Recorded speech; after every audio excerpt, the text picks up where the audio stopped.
Last Friday, the US government did something extraordinary. It effectively forced one of America's leading artificial intelligence companies to withdraw its most advanced product from the market. Anthropic, the maker of the frontier AI model Mythos and its commercially available cousin Fable, have been given little warning and, according to reports, roughly 90 minutes to comply. If you missed the story, that's understandable. It unfolded in the shadow of the administration's retreat from the Iran war. But in the long run, this may prove more consequential, because the fight between Washington and Anthropic is not really about one company. It is the first visible battle over who governs artificial intelligence and whether that governance will happen through rules and institutions or improvisation and raw power. By now, it should be clear that AI is a general-purpose technology that will flow into everything human beings do, from business to government to personal life. And increasingly, it's clear that it may be as powerful as imagined. Senator Mark Warner recently recounted testimony from General Joshua Rudd, who heads both the National Security Agency and Cyber Command, that Anthropic's most advanced model, Mythos, was able to penetrate almost all of the government's classified systems, not in weeks or days, but in hours. The question now is not whether to regulate AI, but how. The Trump administration's approach has been deeply confusing. Over 2.5 weeks ago, President Trump signed an executive order establishing a voluntary review process for frontier AI models and giving agencies 60 days to design a framework for identifying systems that required heightened scrutiny. It pointed towards something sensible: structured oversight, advanced testing, clear thresholds. But before that process had even been created, the Pentagon had declared Anthropic a supply chain risk, and the Trump administration at one point directed federal departments to stop using its systems. The administration's concerns are not frivolous. Anthropic appears to have made real mistakes. A Washington Post report suggested that it expanded access to Mythos beyond what officials believed had been approved and moved too slowly in responding to concerns about who was being allowed to use it. Intelligence agencies reportedly favored a tougher approach. But that is precisely why process matters. When a technology becomes this consequential, decisions cannot be made ad hoc by whatever faction wins a weekend bureaucratic battle, which might then get reversed the next weekend. In its 90-minute demand to Anthropic last week that effectively forced the company to take its new model offline, America was telling partners around the world, if your economy becomes dependent on American AI infrastructure, Washington can arbitrarily and without warning or explanation use its on-off switch. Unfortunately, personalized, arbitrary, and unpredictable regulation seem to define this administration's approach to business. Rather than doing even industrial policy by setting out rules and criteria that all can play by, it simply jumps in to take a stake in Intel, forces NVIDIA to pay it a special tax, takes a golden share in U.S. Steel, often with unclear legal basis for its actions. On other cases, its actions seem tied to connections and investments made by the friends and family of the president. This is no way to run the world's most advanced capitalist country.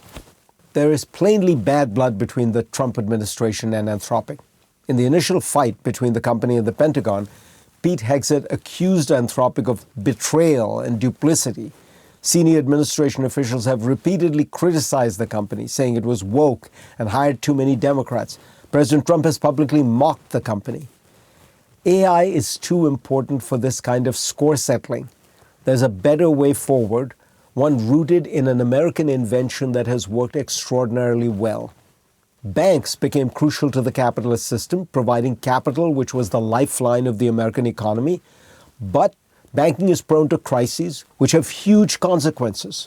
So, the United States created institutions. The Federal Reserve remains one of America's greatest institutional inventions because it combines public authority with private expertise. It communicates constantly with markets while preserving independence.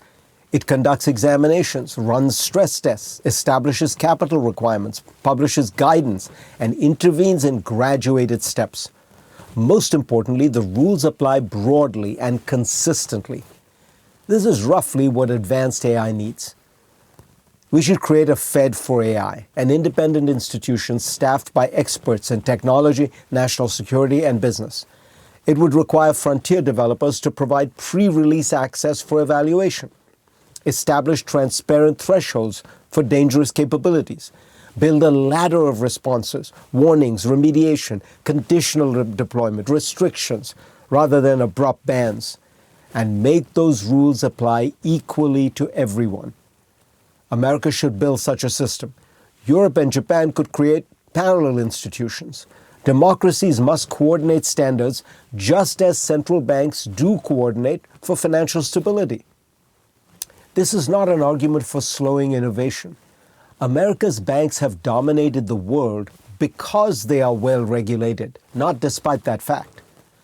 But speed without institutions is not dynamism, it's dangerous volatility. AI will become the most important technology of our age. It deserves regulation that is intelligent, transparent, flexible, and consistent, not personal, punitive, or improvised. The challenge is not choosing between innovation and oversight. We've shown that we can build institutions capable of preserving both. Also, a new announcement from Anthropic today is making news. Development of AI is moving faster than some had anticipated, and Anthropic is finding that humans are needed less and less as AI is getting closer to effectively building more advanced versions of itself, writing its own code. That's the warning from the Anthropic Institute, which today made some suggestions, saying, quote, "We believe it would be good for the world to have the option to slow or temporarily pause frontier AI development to enable societal structures and alignment research to keep up with the advance of the technology. But, they say, if a slowdown simply lets the least cautious actors catch up technologically, it could leave everyone less safe."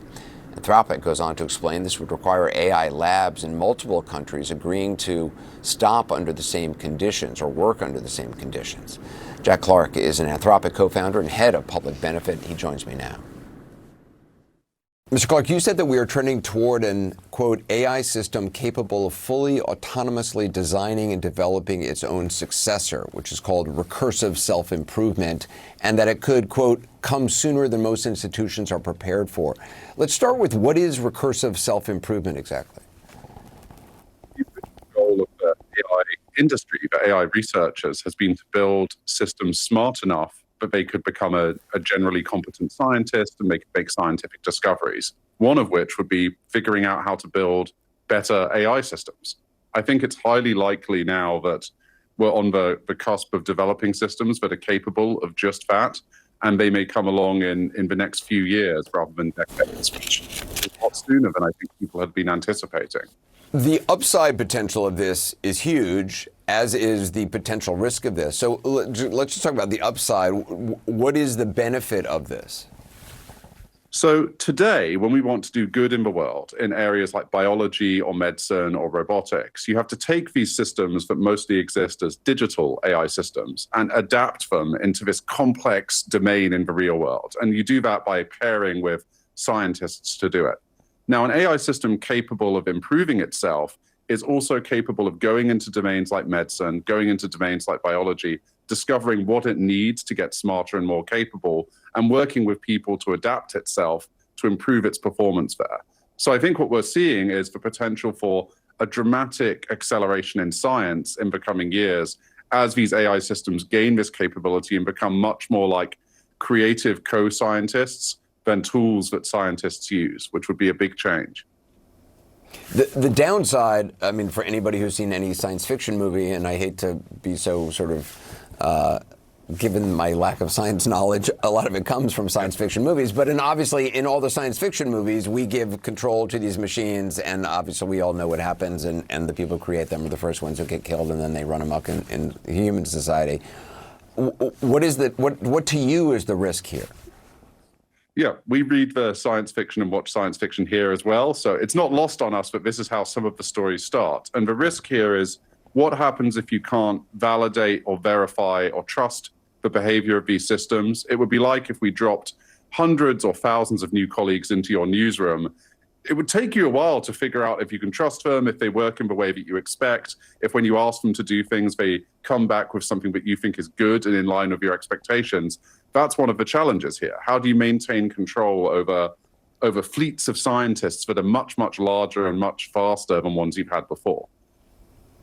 So Anthropic wants to see the industry as a whole come up with a way to essentially, in your words, slow or have the capabilities of slowing or temporarily pausing AI development to let society keep up with the advances. Is that right? And because what would that look like in practice, and how do you convince competitors to do that as well? Because obviously this is, obviously it's been described as an arms race. So our view is we've built amazingly powerful technology. We're going to keep building it. And in the coming years, that technology is going to start to do a lot of major things in the world in domains like science. But when I look down at the car we're driving, all I have is a gas pedal. I don't have a brake pedal. And surely at some point in the future, we might want that option, but option to say to ourselves, to other companies, to the world, what would it be like if we focus now on taking these scientific advances we've created and pushing them through to the world and take our foot off the gas of just accelerating the AI systems? How do you start? Well, you start by saying that this is something that you might want. So we've said this today because we think that it's important that companies are out here saying it would be nice to have that option. That allows us to then talk with other companies, talk with governments, and say, how would such an option come into existence? And look, we've done this before in the height of the Cold War, under highly tense situations between rivalrous countries. They found ways to stabilize aspects of the nuclear arms race. All of this has been done before in other domains, and it may need to be something we do in the domain of AI. Yeah, it's incredibly fascinating. Jack Clark, I really appreciate the conversation. Thank you. Thank you very much.